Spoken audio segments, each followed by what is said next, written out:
بسم اللہ الرحمن الرحیم۔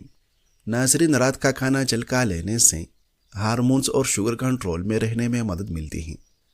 ماہرین کے مطابق مستقل طور پر رات کا کھانا دیر سے کھانا شوگر اور دل کی بیماریوں کے خطرے میں بھی اضافہ کر سکتا ہے۔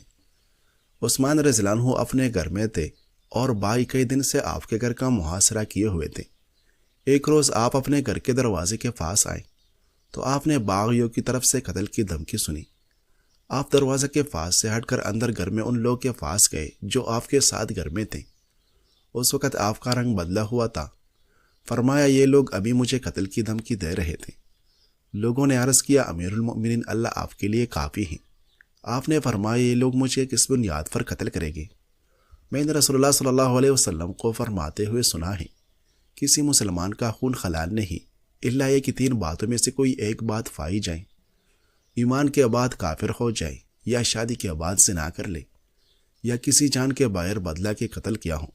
اللہ کی قسم، میں کبھی زنا کے قریب نہیں گیا، نہ جاہلیت میں اور نہ حالت اسلام میں، اور جب سے اللہ تعالیٰ نے مجھے ہدایت دی ہے کبھی یہ تمنا نہیں کی کہ میرے لیے میرے دین کا بدل ہو، اور نہ کسی کو میں نے قتل کیا ہے، تو آخر یہ لوگ کیوں مجھے قتل کرے گی؟ اس کے بعد عثمان رضی اللہ عنہ نے لوگوں کو اپنا مقام و مرتبہ اور بعض فضائل یاد دلائے۔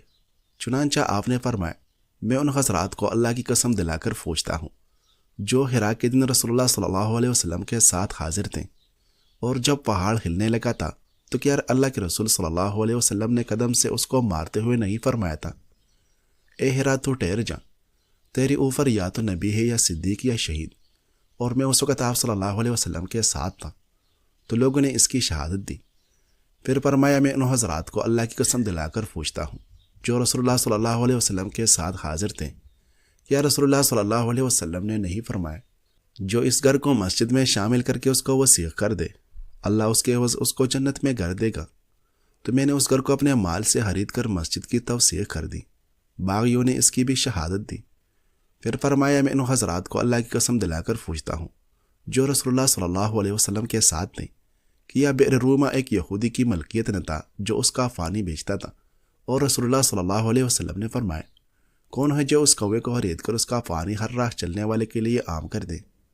تو میں نے اپنے مال سے اس کو خرید کر اس کو عام کر دیا۔ باغیوں نے اس کی بھی شہادت دی۔ پھر فرمایا، میں اسلام قبول کرنے والوں میں چوتھا فرد ہوں۔ رسول اللہ صلی اللہ علیہ وسلم نے اپنی بیٹی میرے زوجیت میں دے دی۔ پھر جب اس کا انتقال ہو گیا تو دوسری بیٹی میرے زوجیت میں دے دی۔ میں نے نہ تو جاہلیت میں اور نہ اسلام میں کبھی زنا اور چوری کا ارتکاب کی، اور جب سے اسلام قبول کیا ہے نہ کبھی گانا گایا نہ اس کی تمنا و خواہش کی۔ جب عثمان رضی اللہ عنہ نے دیکھا کہ باغی آپ کے قتل پر مصر ہیں تو آپ نے انہیں اس سے روکا اور اس پہلے بد کے انجام سے خبردار کیا، اور روشن دان سے ان کی طرف متوجہ ہوئے اور فرمایا، لوگوں، مجھے قتل نہ کرو، مجھے رضامند کر لو۔ اللہ کی قسم، اگر تم نے مجھے قتل کر دیا تو کبھی ایک ساتھ مل کر قتال نہ کر سکو گی اور نہ کبھی دشمن سے جہاد کر سکو گی۔ ایک روایت میں ہے کہ آپ نے فرمایا، لوگوں، مجھے قتل نہ کرو، میں تمہارا والی اور مسلمان بھائی ہوں۔ اللہ کی قسم، میں اپنی طاقت پر اصلاح و بھلائی ہی چاہتا ہوں، خواہ صحیح کیا ہو یا مجھ سے غلطی ہوئی ہو۔ اگر تم لوگوں نے مجھے قتل کر دیا تو کبھی ایک ساتھ مل کر نماز نہ پڑھ سکو گی اور نہ مل کر دشمن سے جنگ کر سکو گی، اور مال غنیمت تمہارے درمیان تقسیم نہ ہوگا۔ ابن عساکر نے جابر بن عبداللہ رضی اللہ عنہ سے روایت کی ہے کہ علی رضی اللہ عنہ نے عثمان رضی اللہ عنہ کو پیغام بھیجا کہ میرے ساتھ 500 ضرب فوج موجود ہیں، آپ مجھے اجازت دیں، میں ان لوگوں کو آپ سے مار بگاؤں گا۔ آپ نے کوئی ایسا کام نہیں کیا ہے جس سے آپ کا خون حلال ہو۔ عثمان رضی اللہ عنہ نے فرمایا، اللہ آپ کو جزائے خیر عطا فرمائے، میں یہ نہیں چاہتا کہ میری خاطر خون بہایا جائے۔ معیرہ بن شعبہ رضی اللہ عنہ محاصرہ کے دوران عثمان رضی اللہ عنہ کے پاس آئے اور عرض کیا، آپ امام عام ہیں اور اس وقت آپ کی جو صورتحال ہے وہ سبھی دیکھ رہے ہیں، اس لیے میں آپ کے سامنے 3 پیشکش رکھتا ہوں، آپ ان میں سے کوئی ایک قبول فرما لیں۔ آپ نکلے اور ان سے قتال کریں، آپ کے ساتھ افراد قوت موجود ہیں، آپ حق پر ہیں اور یہ لوگ باطل پر ہیں، یا پھر اس دروازے کے علاوہ جس پر بائی کڑے ہیں دوسرا دروازہ کھول کر سواری پر سوار ہو کر مکہ چلے جائیں، وہاں یہ لوگ آپ کا خون حلال نہ کر سکیں گے، یا پھر شام چلے جائے، وہاں شامی ہے، وہاں معاویہ رضی اللہ عنہ ہے، یعنی وہاں معاویہ رضی اللہ عنہ کے وفادار شامی افواج ہے جو آپ کا دفاع کرے گی۔ صحابہ کرام رضی اللہ عنہ نے دفاع کا عزم مصمم کر لیا اور 22 حضرات گھر میں داخل ہو گئے، لیکن عثمان رضی اللہ عنہ نے سختی کے ساتھ انہیں دفاعی شکل میں بھی قتال کرنے سے منع کر دیا، جس کی وجہ سے دفاع کے سلسلے میں ان کی رغبت و خواہش پوری نہ ہو سکی۔ عبداللہ بن زبیر رضی اللہ عنہ نے عثمان رضی اللہ عنہ سے عرض کیا، اے امیر المؤمنین، ان سے قتال کیجیے، اللہ تعالیٰ نے آپ کے لیے ان سے قتال کو حلال کر دیا ہے۔ عثمان رضی اللہ عنہ نے فرمایا، اللہ کی قسم میں ان سے کبھی قتال نہیں کر سکتا ہوں۔ اور ایک روایت میں ہے، صحابہ کرام نے کہا، اے امیر المؤمنین، ہم آپ کے ساتھ گھر میں سمجھ بوجھ رکھنے والوں کی ایک جماعت ہیں، اللہ تعالیٰ اس سے کم تعداد میں بھی فتح و نصرت عطا کرتا ہے، آپ ہمیں اجازت دیں۔ عثمان رضی اللہ عنہ نے فرمایا، میں اللہ کی قسم دلاتا ہوں کہ میرے خاطر کسی شخص کا خون نہ بہایا جائے۔ کعب بن مالک انصاری رضی اللہ عنہ نے انصار کو عثمان رضی اللہ عنہ کی نصرت پر ابھارا اور ان سے کہا، اے انصار، اللہ کے انصار بن جاؤ، اے انصار، اللہ کے انصار بن جاؤ۔ انصار عثمان رضی اللہ عنہ کے پاس پہنچے اور ان کے دروازے پر ٹھہر گئے۔ ایک انصاری صحابی زید بن ثابت رضی اللہ عنہ اندر داخل ہوئے اور عثمان رضی اللہ عنہ سے عرض کیا، یہ انصار دروازے پر کھڑے ہیں، اگر آپ چاہیں تو ہم اللہ کے انصار بن جائیں۔ لیکن عثمان رضی اللہ عنہ نے قتال کی اجازت دینے سے انکار کیا اور فرمایا، مجھے اس کی ضرورت نہیں ہے۔ جب صحابہ کرام رضی اللہ عنہ نے دیکھا کہ سنگین صورتحال پیدا ہو گئی ہے اور بغاوت کا سیلاب حد سے تجاوز کر چکا ہے، تو بعض صحابہ نے عثمان رضی اللہ عنہ سے مشورہ کیے بغیر دفاع کا عزم کر لی اور بعض حضرات قتال کے لیے مکمل تیاری کے ساتھ گھر میں داخل ہوئے۔ عبداللہ بن عمر رضی اللہ عنہ بھی انہیں میں سے تھے۔ آپ تلوار لٹکائے ذرا پہنے ہوئے عثمان رضی اللہ عنہ کے ساتھ گھر میں تھے تاکہ آپ کے دفاع میں قتال کریں، لیکن عثمان رضی اللہ عنہ نے اس خوف سے گھر سے نکل جانے کا حکم دیا کہ کہیں باغیوں کے ساتھ قتال نہ کر بیٹھیں اور پھر قتل کر دیے جائیں۔ سلیط رضی اللہ عنہ فرماتے ہیں کہ عثمان رضی اللہ عنہ نے ہمیں باغیوں سے قتال کرنے سے منع کر دیا، ورنہ ہم انہیں مار کر نکال باہر کر دیں۔ عثمان رضی اللہ عنہ کا صحابہ کرام رضی اللہ عنہ کا قتال سے روکنے کا سبب آپ نے خود فرمایا تھا، میں رسول اللہ صلی اللہ علیہ وسلم کے بعد آپ کی امت میں سب سے پہلے خون بہانے والا نہیں ہو سکتا۔ یعنی آپ کو یہ بات ناپسند تھی کہ وہ رسول اللہ صلی اللہ علیہ وسلم کے بعد آپ کی امت میں سب سے پہلے مسلمان کا خون بہانے والا بنے۔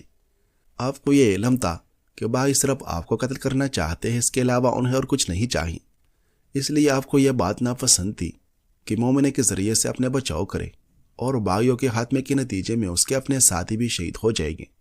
محاصرہ کے آخری دن جس دن آپ کی شہادت ہوئی، آپ اس رات سوئے اور صبح لوگوں سے بیان کرنے لگے کہ یہ لوگ آج مجھے قتل کر دیں گے۔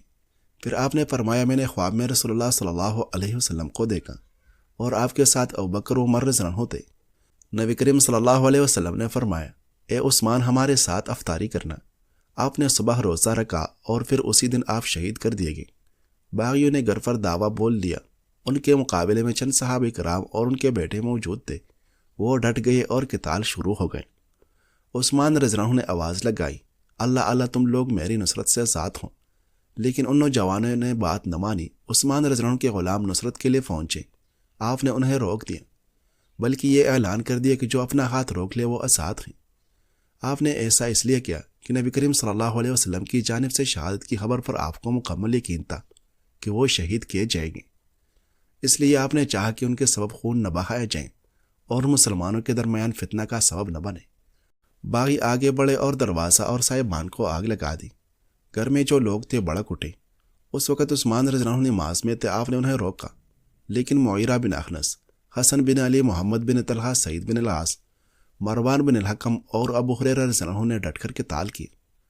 عثمان رضی اللہ عنہ بار بار انہیں قتال سے رک جانے کا حکم دیتے اور پھر نماز میں لگ جاتے۔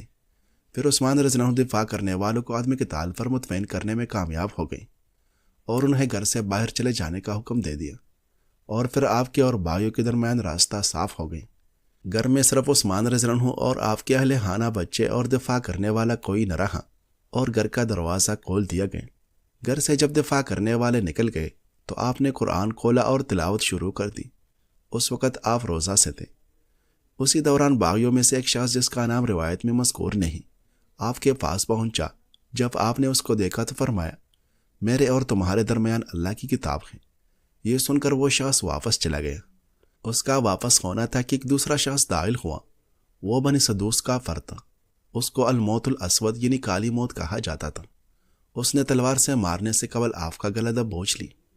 اس کا کہنا ہے کہ اللہ کی قسم، ان کے گلے سے ملائم کوئی چیز میں نے نہیں دیکھی۔ میں نے ان کا گلا دبایا تو میں نے ان کی جان کو جسم میں ادھر سے ادھر جن کی طرح بھاگتے ہوئے پایا۔ پھر اس نے آپ کو تلوار سے مارا۔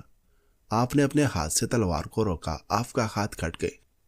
ایک روایت میں ہے کہ جس نے سب سے پہلے آپ پر وار کیا اس کا نام رومان یمانی تھا۔ جب بھائیوں نے آپ کو گھیر لیا تو آپ کی بیوی نائلہ بنت قرافصہ نے کہا، خواہ ان کو قتل کرو یا چھوڑ دو۔ یہ تو ایک رات میں پوری رات گزار دیتے تھے اور اس میں پورا قرآن پڑھ لیتے تھے۔ عثمان رضی اللہ عنہ کے ایک غلام نے جب یہ صورتحال دیکھی تو عثمان رضی اللہ عنہ کی شہادت سے پریشان ہو گیا۔ اس کا نام نجیح تھا۔ اس سے برداشت نہ ہوا اور سودان بن حمران پر حملہ کر کے اس کو قتل کر دیا۔ اور جب قطیرہ بن فلاح سکونی نے دیکھا کہ نجیح نے حمران کو قتل کر دیا ہے تو اس نے نجیح پر وار کر کے اسے شہید کر دیا، اور پھر عثمان رضی اللہ عنہ کے دوسرے غلام سبیح نے قطیرہ کو قتل کر دی۔ اس طرح گھر میں 4 قتل ہوئے، 2 شہید اور 2 مجرم۔ شہیدوں میں عثمان بن عفان رضی اللہ عنہ اور آپ کے غلام نجیح تھے، اور مجرموں میں سودان سکونی اور قطیرہ سکونی شامل تھے۔ جب سبائی عثمان رضی اللہ عنہ کو قتل کرنے میں کامیاب ہو گئیں تو سبائیوں کے منادی نے اعلان کیا، ایسا نہیں ہو سکتا کہ شخص کا خون ہمارے لیے حلال ہو اور مال حرام ہو۔ معلوم ہونا چاہیے کہ اس کا مال ہمارے لیے حلال ہے، لہٰذا گھر میں جو کچھ ہے لوٹ لو۔ اس کے بعد سبائیوں نے گھر میں فساد برپا کر دیا، جو کچھ گھر میں تھا سب لوٹ لیا، عورتوں کے زیور تک اتروا لیے۔ سبائیوں کا ایک فرد عثمان رضی اللہ عنہ کی بیوی نائلہ کی طرف جھپٹا اور ان کے جسم سے چادر چھین لی اور ان کے سرین پر مارا اور کہا، تیری ماں برباد کتنی بڑی تیری سرین ہے۔ عثمان رضی اللہ عنہ کے ایک غلام سبیح نے اس کی یہ حرکت دیکھی اور اس کے یہ ناشستہ کلمات نائلہ کے حق میں سنے تو تلوار اٹھائی اور اس کو قتل کر دیا۔ پھر ایک سبائی نے اس غلام پر حملہ کر کے اسے شہید کر دیا۔ جب سبائی امیر المؤمنین عثمان رضی اللہ عنہ کا گھر لوٹ چکے تو اعلان کیا، بیت المال کو مت چھوڑو، خبردار کوئی تم سے پہلے وہاں نہ پہنچ پائے، اس میں جو کچھ ہو اس کو لے لو۔ بیت المال کے محافظین نے ان کی یہ باتیں سنی اور بیت المال میں اللہ کی صرف 2 بوریاں تھیں۔ محافظین نے آپس میں کہا، یہ لوگ دنیا کے بھوکے ہیں، لہٰذا اپنی جانوں کو بچاؤ۔ سبائی بیت المال پر ٹوٹ پڑے اور اس میں جو کچھ تھا اس کو لوٹ لیا۔ سبائی بھائیوں کی مرادیں پوری ہو گئی، انہوں نے امیر المؤمنین کو شہید کر دیا۔ عثمان رضی اللہ عنہ کی شہادت کے بعد سبائیوں کے پیروکاروں میں سے بہت سے فسادی سوچ میں پڑ گئی۔ ان کے وہم گمان میں بھی نہیں تھا کہ یہ قضیہ امیر المؤمنین کی شہادت تک پہنچ جائے گا۔ ان کے سبائی شیاطین نے ان کو غافل کر دیا اور عثمان رضی اللہ عنہ کے خلاف ہنگامہ کھڑا کر کے انہیں استعمال کیا، بلکہ ان لوگوں نے آپ کے قتل کو قبیح جانا اور اس کو ناپسند کیا، اور اس پر یہ لوگ نادم ہوئے، اور ان کی وہی کیفیت ہوئی جو بنی اسرائیل کے بچھڑے کی بعد کے وقت ہوئی تھی۔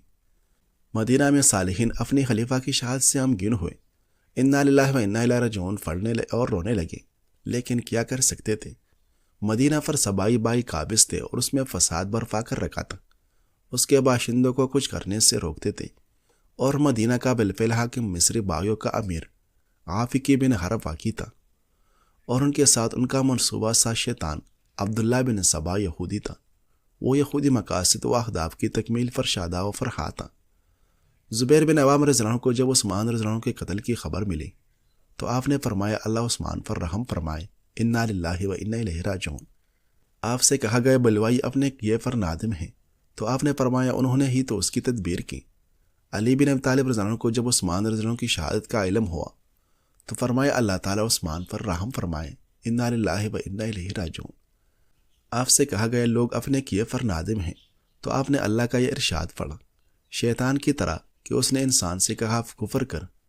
جب وہ کفر کر چکا تو کہنے لگا، میں تجھ سے بری ہوں، میں تو اللہ رب العالمین سے ڈرتا ہوں۔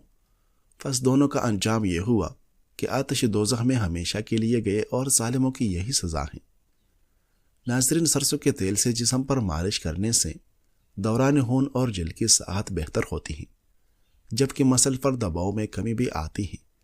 اس کے علاوہ یہ پسینے کی حدود کو حرکت میں لا کر جسم سے زہریلے مواد کو خارج کرنے میں مدد دیتا ہے۔ اس کے علاوہ ناریل کے تیل اور سرسوں کے تیل کی یکساں مقدار کو ملا کر مالش کرنا جلد کی رنگت کو بھی بہتر بناتا ہے۔ ناظرین، ویڈیو اچھی لگے تو لائک کیجیے۔ شکریہ۔